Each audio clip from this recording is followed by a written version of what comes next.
Hola, buenos días. Ya iba siendo hora de que hiciese este vídeo que os había prometido. Había dicho que iba a hablar de Alfonso III como persona, que lo hice el otro día, como gobernante y como exiliado.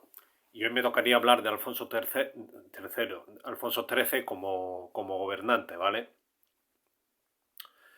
Me he estado informando, he estado recogiendo datos, etcétera, y bueno, yo os traigo un poco el resultado que os va a dejar un sabor agridulce en la boca, ¿no? Porque es un personaje controvertido, como todos los seres humanos al final, tiene cosas buenas y malas. Lo que pasa también es que al final las mareas del tiempo eh, nos hacen resultar más simpáticos o menos, ¿no? Pero bueno, ya vamos a ver cómo es un personaje bueno, que es interesante, en cualquier caso. Como os dije el otro día, Alfonso XIII recibe la mayoría de edad con 16 años en 1902. Mm, Había recibido una educación muy, em, muy castrense, muy militar en los cuarteles en España, también de una religión bastante católica. Se le achaca a veces por algunos que, bueno, que no había sido tan católica como debería, ¿no? Que había recibido demasiadas influencias liberales, lo que no estaba bien visto en el entorno o en la familia real. Pero realmente él es una persona muy católica, aunque luego para ciertas cosas no sea tan católico, como ya habíamos hablado el otro día. Y bueno, y lo que ocurre es que es un personaje muy venido sobre lo militar, muy castrense, aunque él no, a él le gusta mucho el ejército, pero no forma parte del ejército, él no participa en el ejército. Le fascina, por decirlo así, un poco todo el tema militar. Y eso le va a llevar a meterse en guerras y en movidas que a España le habría merecido más la pena no meterse en ellas, ¿no? Porque España no estaba para guerras. España estaba para, pues un poco salvarse a sí misma, no para salvar a los demás. Pero bueno,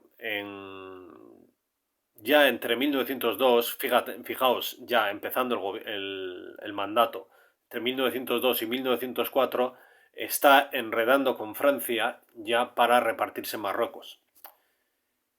Una serie de negociaciones, porque España quiere recuperar un poco su prestigio colonial, que había perdido después de la guerra con Estados Unidos, que es muy reciente.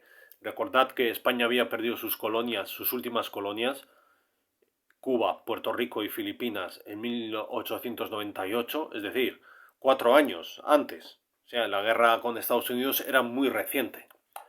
Entonces a Alfonso XIII se le mete un poco en la cocorota que hay que recuperar un poco el prestigio colonial de España, porque en esos momentos el prestigio de las naciones descansaba también sobre su potencial colonial. Bueno, en cualquier caso, haré un vídeo sobre el imperialismo europeo y occidental en el siglo XIX, que es muy interesante, como veréis, y veremos por qué España está tan interesada en participar de ese reparto, ¿no? De ese reparto de la tarta, que fundamentalmente es Asia, parte de Asia, vamos, y toda África se la van a repartir. Y bueno, y veremos cómo eso va también va a definir también, a condicionar totalmente cómo es nuestro mundo actual. Porque hay que ver África cómo está y por qué está como está. Vale, España y Francia se están repartiendo lo que ha venido a llamarse Marruecos, que en aquella época era un sultanato y bueno, con una serie de territorios distinguidos. Se lo están intentando repartir entre ellos. ¿Y eso qué va a provocar? Pues va a provocar una crisis internacional con Alemania. Alemania va a decir, oye, ¿qué estáis haciendo? Que yo también quiero parte de Marruecos. Y os lo estáis repartiendo entre vosotros dos y yo también quiero, quiero meterme en ese tema. Entonces, que se meta Alemania es un tema, son palabras mayores, para que nos entendamos. Alemania eh, asusta bastante, porque en esos momentos es la mayor potencia militar terrestre del mundo, entonces Alemania asusta. Y para contentarlos, lo que va a hacer Francia es renunciar a una parte de una colonia que tiene en África, en Centroáfrica, para que nos entendamos, una parte del Congo, que se va a llamar el Nuevo Camerún. Francia tiene un territorio que lo llama Camerún y hay una parte que van a llamar Nuevo Camerún que se lo van a entregar a los alemanes. ¿Para qué? Pues bueno, pues para que los alemanes no protesten mientras Francia se mete en Marruecos. Y Francia, para contentar a España y prevenir que se metan ahí los alemanes, pues lo que hace es darles el norte de Marruecos, que es lo que llamamos el Rif. ¿Vale? El Rif tiene alguna serie de intereses mineros, pero tampoco tiene gran cosa. Entonces España se mete ahí y Alfonso XIII es un gran partidario de la colonización del Rif, porque como ya os he dicho es un tío muy militarista, muy castrense, le gusta todo ese rollo, le gusta el ejército, le gusta esta movida y, y vamos, sale orgulloso de ese tratado que ha conseguido, ¿no? Que va a ser un desastre por otro lado. Bueno, antes estaba leyendo, es que los militares españoles con las... fijaos hasta dónde llegaba la corrupción del ejército. Con las remesas de bagajes, de bienes, de armamento que les enviaban desde España y se lo vendían a las cabilas y hacían el negocio vendiéndose a las cabilas con las que estaban en guerra, con las que luego tenían que luchar. Es decir, les estaban armando a aquellos con los que tenían que luchar después. ¿Por qué? Pues porque sacaban mucho dinero y lo que querían era conseguir dinero. ¿Vale? Ese era el truco. Un despropósito, para que nos entendamos. Vale, en 1906 se le entrega a Alemania el Nuevo Camerún en el Tratado de Algeciras, del que ya hablé en vídeos anteriores. Y en 1906 va a ser entre 1906, bueno, esos años, 1905-1906, va a ser una etapa con sustos para Alfonso XIII. En 1905 sufre un atentado en París, en el que sale ileso. Él y el primer ministro francés salen ilesos de ese atentado, lo provoca un anarquista. Es curioso porque en ese atentado, por lo visto, en el que murieron varios guardias bueno, varios hombres de la guardia del rey y del presidente francés, Alfonso XIII empezó a gritar ¡Viva la República!, ¿no? O sea, está muy bien que un Borbón grite ¡Viva la República! En Francia. Y en 1906 sufrió otro atentado después de su matrimonio con Victoria Eugenia de Battenberg. Sufre otro atentado, esta vez en Madrid, de otro anarquista. Mateo Morral se llama. Mateo Morral logró escapar del lugar del atentado, pero poco después fue identificado por la policía, fue identificado, obligado a acompañar a la comisaría a estos policías. Mateo Morral, por lo visto, intentó zafarse de su persecución y le dieron un tiro. Total, que se lo cargaron, vamos. Es curioso porque años después, durante la Primera República, esa calle donde Mateo Morral llevó a cabo su atentado contra Alfonso XIII, del que por supuesto salió ileso, él y su mujer salieron ilesos, la República le puso el nombre a la calle de Mateo Morral. Y vosotros pensaréis, bueno, normal que una república, pues bueno, normal, ¿no? Que no está tampoco no es tan difícil de entender que una república le ponga el nombre de un terrorista que intentó matar a los reyes. Vale, Mateo Morral, desde un piso, desde una pensión que tenía alquilada, desde el balcón, tiró un ramo de flores y dentro del ramo de flores había una bomba para matar al rey. Pero, con tal mala fortuna, tiró el ramo que pegó en parte del cableado que había en la calle, y en vez de caer el ramo en la carroza donde iban los reyes, cayó entre la gente civil de Madrid, entre la población de Madrid. La bomba mató a 20-25 madrileños. Los mató. Fue una explosión, mató a entre 20 y 25 personas inocentes completamente. El rey y la reina ilesos. Y este tío que mató 20-25 madrileños le pone en la calle, le pone el nombre a la calle, es decir, vamos a ponerle el nombre a esta calle de un terrorista que ha matado madrileños. Pues eso es lo que hicieron en la Segunda República, ¿no? Ay, eso es lo que hicieron. Total, pues distintas experiencias. En 1906, ya os digo, se casó con esta mujer, que era hija de un príncipe, de una princesa, mejor, de una princesa británica, era la última hija de la reina Victoria, es decir, ella era nieta de la reina Victoria, y bueno, por lo visto era una mujer muy hermosa. Bueno, podéis ver fotos, era una mujer muy hermosa que a Alfonso XIII le tenía cautivado, y se casó con ella contra el deseo de parte de su familia, sobre todo porque a través de la Casa Real Británica entraba en las familias la hemofilia.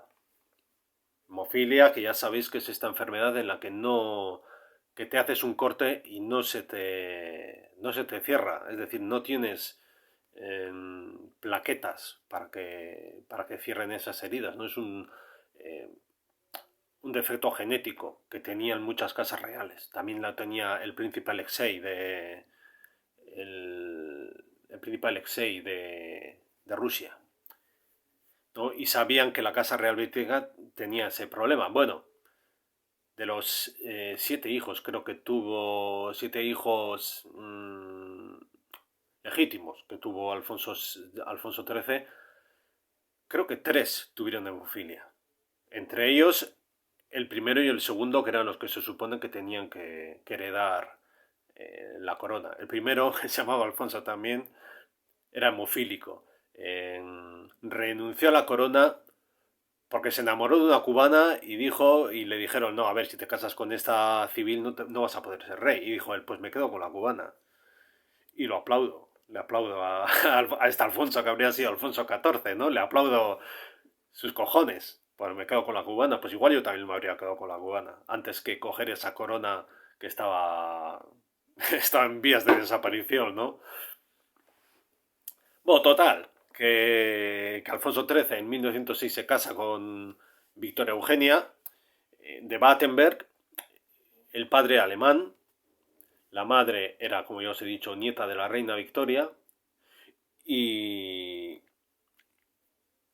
y un poco pues tienen un matrimonio feliz en un primer momento.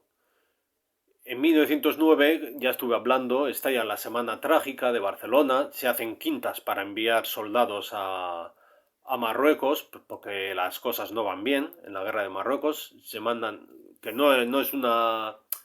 Realmente en principio no hay guerra, pero lo que pasa en Marruecos, lo que está pasando es que las tribus de bereberes del Rif están atacando los intereses mineros de los españoles. De tal manera que están matando mineros y está siendo un poco un escándalo. Por eso se realizan unas quintas para hacer la guerra a esas cabilas y un poco disciplinarlas, para que nos entendamos. Esas quintas van a ser absolutamente impopulares en España, va a ser un golpe muy duro a las poblaciones españolas, y en Barcelona se va a producir ese levantamiento que va a ser la Semana Trágica, con miles de detenidos, cientos de procesados, muchos condenados a muerte, de los que luego solo se van a cumplir un puñado de penas de muerte, pero aún así va a ser todo muy trágico, ¿no? Por eso se va a llamar la Semana Trágica, porque va a ser trágico, ¿no?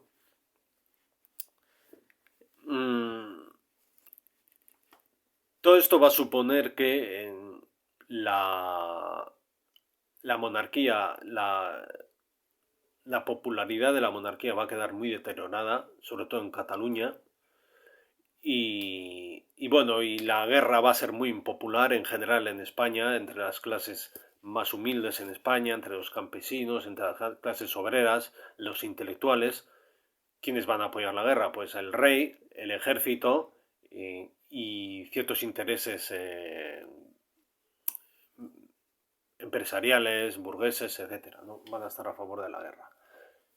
Por eso Alfonso XIII va a visitar Melilla en 1911, motivo por el que se le va a conocer en adelante como el africano, Alfonso XIII el africano, ¿no? Es un poco el sobrenombre que le han puesto al rey. Y en general, pues va a haber una tensión latente que va a volver a estallar más adelante, pero de momento hay una tensión latente que yo creo que queda un poco neutralizada, un poco atenuada por el estallido de la Primera Guerra Mundial. ¿Que en España va a tener también otro problema? Bueno, problema. En el seno de la familia real va a tener un problema, ¿no? España se va a mantener neutral en 1914, cuando estalle la guerra, y, y en la familia real pues va a ocurrir un problemita, que en las cenas de Navidad tenían que ser la leche, ¿no? Porque la madre de Alfonso XIII era austriaca, para que me entendáis, y la mujer era británica, es decir, tenía a los germanófilos y a los aliadófilos en casa, Alfonso XIII, y eso le causó ciertos problemas con su propia familia y con sus relaciones diplomáticas con estos estados. Pero Alfonso XIII estaba empeñado en ser neutral y muchos lo agradecieron que fuese neutral. A ver, España podía haberse beneficiado mucho de haber participado en la Primera Guerra Mundial. No en el sentido de la población, porque la población lo que iba a haber sufrido son cientos de miles de muertos. Si hubiese participado España y hubiese mandado soldados al frente. Si llega a liarse con los germanófilos, pues habría montado un pollo de la leche. Porque imaginaos, Francia tiene en la retaguardia al enemigo. Y si se llega a liar con los aliados, pues habría enviado muchos soldados al frente contra Alemania y ahí habría muerto mucha gente, ¿no? Pero en el reparto que hicieron de las colonias alemanas después de la guerra, que se repartieron todo el pastel del que había participado Alemania después de la guerra, se lo repartieron entre los aliados, pues seguramente España habría recibido un trocito. ¿Pero para qué? ¿Para tener más guerras en el extranjero? Pues eso. ¿Por qué digo que mucha gente agradeció que España no entrase en la guerra? Pues porque España hizo grandes cosas a favor, grandes labores humanitarias a lo largo de la guerra, ¿no? Que es una cosa que no se ha solido reconocer a España, porque a España no se le reconocen las cosas buenas que hace, porque como también hace muchas cosas malas, o cosas que son un poco desastrosas, no se le reconocen las cosas buenas. Como es la creación de la oficina pro cautivos, que esto es muy curioso, y yo creo que haré un vídeo más adelante específicamente sobre este tema, porque me parece muy interesante y muy poco conocido en España.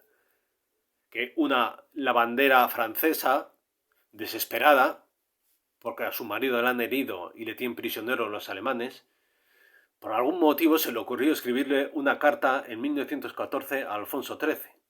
No sé por qué se le ocurrió escribirle a Alfonso XIII. Bueno, tocaría muchas puertas y no le harían caso en ningún lado. Y escribió a Alfonso XIII. Y él mismo, el propio Alfonso XIII, se inmiscuyó en el tema, puso toda su influencia diplomática en juego y movió todos los hilos que fueron necesarios para localizar al marido de esta mujer, le encontró y le restituyó. Le enviaron de vuelta y le restituyeron a la mujer al marido. De tal manera que Alfonso XIII se hizo de pronto un prestigio extraordinario, por algo tan sencillo como fue recuperar a un hombre que estaba perdido ahí y que habría muerto seguramente en los campos de prisioneros si no llega a intervenir el rey de España. Vale, ¿qué supuso eso? Que Alfonso XIII se dio cuenta de la gran aportación que podía hacer, o su gran aportación a la guerra podía ser humanitaria, en donde entraría también un poco su fe su fe católica, su fe cristiana, etcétera, pues un poco de ayudar a los desfavorecidos, ¿no?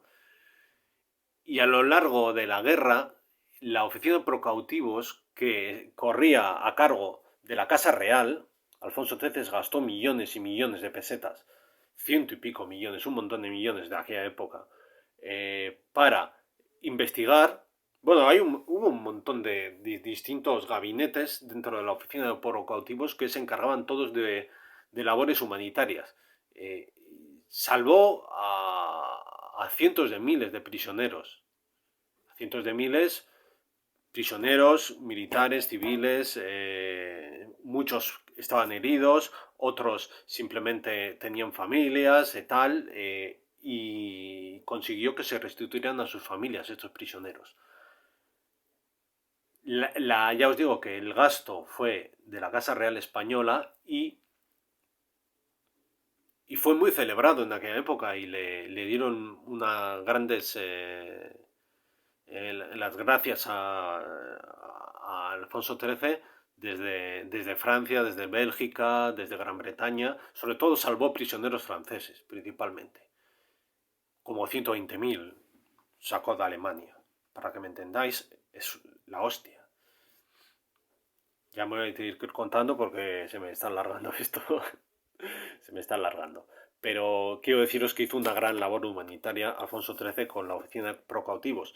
Y luego también hizo una gran labor humanitaria con los buques hospital, que lo estaban hundiendo los alemanes. Alemania hundió unos cuantos buques hospital españoles en aquella época. Y Alfonso XIII, en lugar de tomarlo por un casus belli, una posibilidad de declaración de guerra a Alemania, que podía haberlo hecho, como lo hizo Estados Unidos, cuando le atacaron el vigilante a que le hundieron el transatlántico este, que dijo, ahora me meto en la guerra, por listos. España podía haberlo hecho también, con parecidas razones, y no lo hizo.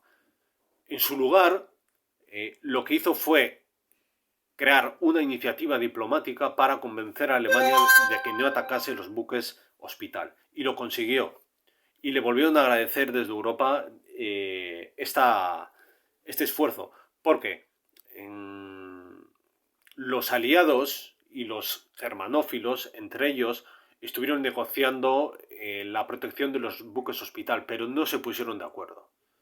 Y fue España la que dijo, tranquilos, yo, Alfonso XIII, voy a mandar a todos los buques hospital, alemanes, franceses, ingleses, a todos, marinos españoles, para que estén dentro y vigilen que en esos buques no haya intereses de ningún tipo militar. Porque lo que hacían era meter en los buques hospital soldados y movidas que favorecían a unos u otros en la guerra. Entonces Alfonso XIII dijo, yo voy a mandar observadores para asegurarme de que en esos buques solo hay intereses hospitalarios o intereses humanitarios.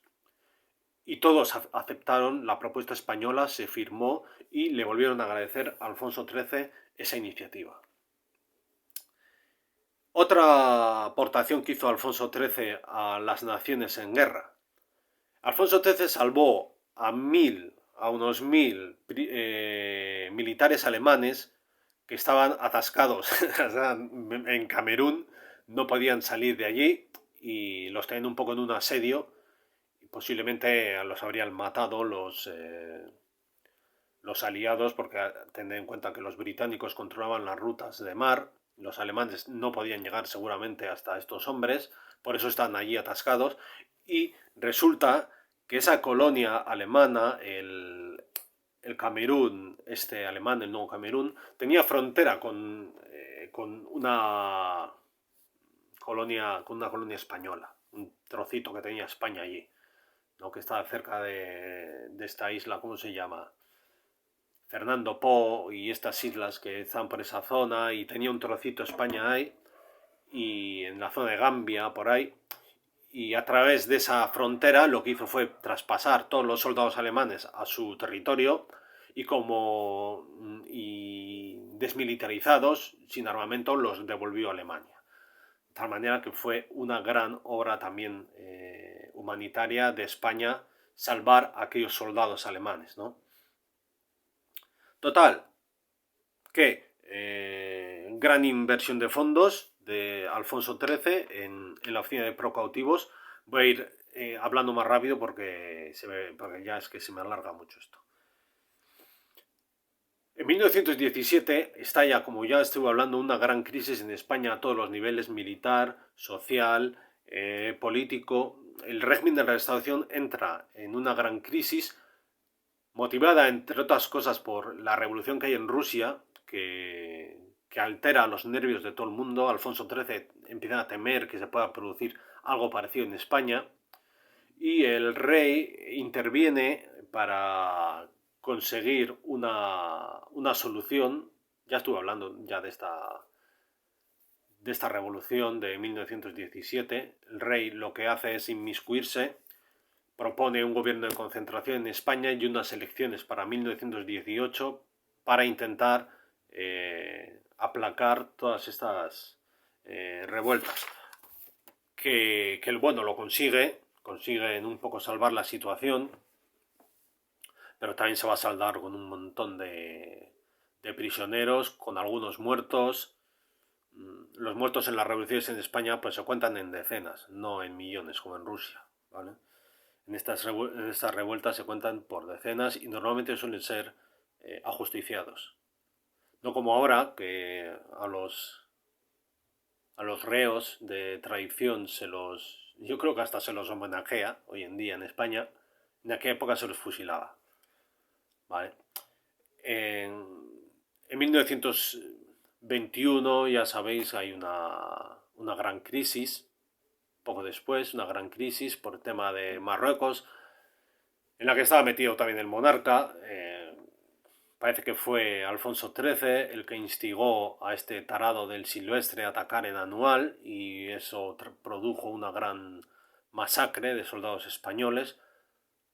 Para salir de esa crisis se produce el golpe de Estado de Primo de Rivera, del que ya estuve hablando en otros vídeos. En un principio Alfonso XIII había incluso valorado dar el golpe de Estado él y convertirse él en un rey dictatorial, que no estuviese sujeto a la Constitución. El mallorquín, el presidente del gobierno, que era un mallorquín, Maura, le convence de que no haga eso, de que eso iba a ser un gran escollo para la monarquía si lograba el golpe y la dictadura y todo eso, que mejor se lo encomendase a un militar. Entonces el militar que da el golpe es Primo de Rivera, que es el capitán general de Cataluña, el que está en Cataluña. Luego vamos a ver que las burguesías catalanas están muy conformes con este golpe de Estado, porque venían pidiendo un cirujano de hierro. Es que el fascismo está entrando ya en las ideologías europeas, ¿vale? Incluso en Estados Unidos. Hay algunos que empiezan a apoyar este sistema de gobierno, que es, al fin y al cabo, un sistema de gobierno que no está tan mal visto, porque estamos hablando de una época en la que el fascismo tiene incluso buena propaganda y tiene prestigio entre las clases medias, sobre todo clases burguesas, y clases populares también, europeas. Entonces Primo de Rivera, entre 1923 y 1930, dictador, que es una época en la que Alfonso XIII pues, va a estar un poco ahí a la sombra del dictador, pero va a seguir siendo rey, ¿vale? Y va a tener que sufrir el desprestigio de la dictadura después. No tanto como si hubiese sido él el dictador, pero aún así él va a ser uno de los apoyos del dictador. En 1929 ya se va acabando el reinado, porque el reinado de este hombre dura hasta el 31. 1929 va acabándose el reinado, pero bueno, hay algunos momentos de cierto esplendor, como pueden ser las dos exposiciones, la Universal de Barcelona y la Iberoamericana de Sevilla, dos exposiciones que también redundan un poco en el prestigio internacional de España. Pues en la primera lo que se hace es exponer un poco los adelantos tecnológicos, económicos, sociales que se están produciendo en Europa. Participan muchos países, sobre todo muchos países europeos, que ya le va a conferir a Alfonso XIII bastante prestigio. Va a reformarse por completamente de Barcelona, va a ser un avance también para Barcelona. Y en la exposición iberoamericana de Sevilla, que es un poco una exposición del hermanamiento entre España, Portugal y las naciones americanas, con muestras de cultura, de un poco básicamente de cultura y eso, de lo que une a las naciones. Exposición en la que va a participar Estados Unidos también, no está de más decirlo, es interesante. Van a ser un poco los últimos cantos, las últimas glorias de este reinado, que es un reinado más bien mediocre, pero bueno, consigue estas exposiciones que van a ser bastante celebradas también a nivel internacional. Y en 1930, ya cuando Primo de Rivera renuncia al poder, se va a ir empezando a desintegrar el reinado. Alfonso XIII va a intentar que Dámaso Berenguer, que había sido un militar africanista, que había estado en África, etc., le pone como dictador, va a ser la famosa dicta blanda de Berenguer, para salvar el régimen de la Restauración, para iniciar una transición y restablecer el régimen democrático. Pero no va a tener demasiado éxito. De tal manera, en 1931, Berenguer renuncia a ser dictador y Alfonso XIII quiere convocar unas elecciones. Para ello pone el poder en manos del almirante Aznar, una especie de dictador también. Se celebran unas elecciones el 12 de abril de 1900. 12 de abril, sí, 12 de abril de 1931, que es cuando se produce un triunfo mayoritario de las opciones republicanas en las principales ciudades, no en el conjunto de España. En las principales ciudades triunfan las posiciones republicanas, cosa que va a provocar el exilio de Alfonso XIII, ¿vale? El final de su reinado. En los próximos vídeos voy a hablar de la economía española, de cómo estaba España, de la sociedad, cómo estaba la sociedad, cómo estaba la economía. Voy a hablar también de la mujer, porque no he hablado hasta ahora de la mujer y creo que es importante. No tengo ninguna mujer en las estadísticas, no me vienen mujeres. Yo creo que solo Patricia me sigue. Y por eso voy a hablar de la situación de la mujer en la España de esta época. Y igual hablo también de otra cosa interesante. Siempre se ha dicho que España, bueno, siempre se ha dicho, los ignorantes siempre han dicho que España no ha aportado nada a la ciencia, por ejemplo, universal. Eso se ha repetido hasta el aburrimiento, ¿no? Bueno, pues aparte de esa oficina pro cautivos, que no tiene nada que ver con ciencia, ¿no? Pero bueno, pero es una labor humanitaria que también es celebrable. En la guerra mundial, a lo largo de la guerra mundial, hubo un médico español, Fidel Pallés, que estuvo en los hospitales de prisioneros, en los hospitales de campaña del Imperio Austriaco. No sé por qué, no me digáis cómo llegó hasta allí, pero estuvo en los hospitales de campaña de Austria, o del Imperio Austriaco. Todavía Austria como tal no existía. En esos hospitales tenían que ser una maravilla, ¿no? Tenían que ser una fiesta continua. Imaginaos todos los prisioneros que van allí, a los que tenían que practicar amputaciones, tenían que amputarle las piernas, los brazos, porque había prisioneros víctimas de bombas, ¿no? Y imaginaos qué maravilla que no existía la anestesia. Es decir, les cortaban los miembros en vivo. Y eso le caló tanto a Fidel Pallés que empezó a trabajar y a comerse el coco para buscar una solución a ese sufrimiento, ¿no?, de los hombres. No lo consiguió durante la Primera Guerra Mundial, pero ese médico acabó en la Guerra de Marruecos, acabó trabajando en hospitales de campaña de la Guerra de Marruecos. Y, como ya digo, en la Guerra Mundial Fidel Pallés no logró aminorar el sufrimiento de los soldados a los que había que hacer amputaciones, y bueno, y él se quedó con la cosa, ¿no? Pero Fidel Pallés vuelve a aparecer en la Guerra de Marruecos en España, bueno, en España no, en Marruecos, ¿no? En los hospitales de campaña de la guerra de Marruecos, y él seguía con su intención de conseguir que los soldados no tuviesen que pasar por esos sufrimientos, ¿no?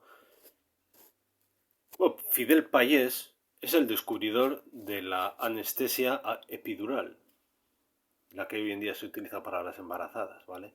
La anestesia epidural lo que hace es neutralizar el dolor de cintura para abajo, de tal manera que te pueden amputar las piernas sin, sin tanto sufrimiento, ¿no? Fidel Payés estuvo trabajando allí, logró encontrar, luego, como España no se vende, este descubrimiento se le atribuyó a otro médico.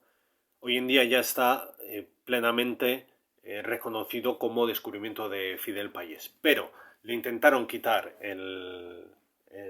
digamos, ese logro a este hombre, que por cierto pudo haber sido un premio Nobel de Medicina por su trabajo en los hospitales de campaña y por el descubrimiento de esta anestesia que hoy en día se utiliza en todo el mundo. Hoy en día, ¿qué sería de nosotros sin la anestesia epidural, ¿no? Podía haber sido premio Nobel, pero Fidel Payés murió con 34 o 36 años, murió muy joven en un accidente de tráfico. Creo que era de Huesca, en Aragón, ¿vale? Y murió muy joven. Ya os digo que fue una lástima porque era un médico muy, muy virtuoso de su trabajo, pero ya sabéis bueno, que la fortuna es así, ¿no? A veces nos da, otras veces nos quita. Total. Igual otro día hablo de Fidel Payés. Tengo que hablar de lo que he dicho antes y de Fidel Payés y de la oficina pro cautivos, ¿vale? Porque si no, porque son temas de los que se sabe muy poco en España y en general en todas partes y que son muy interesantes y muy reveladores respecto a nuestra un poco la ciencia nacional y todo eso que siempre se nos dice que no, que en España no se ha descubierto nada. Pues bueno, mira, por ejemplo, la anestesia epidural, ¿vale? Venga, pues ya seguiremos hablando. Un saludo y hasta la próxima.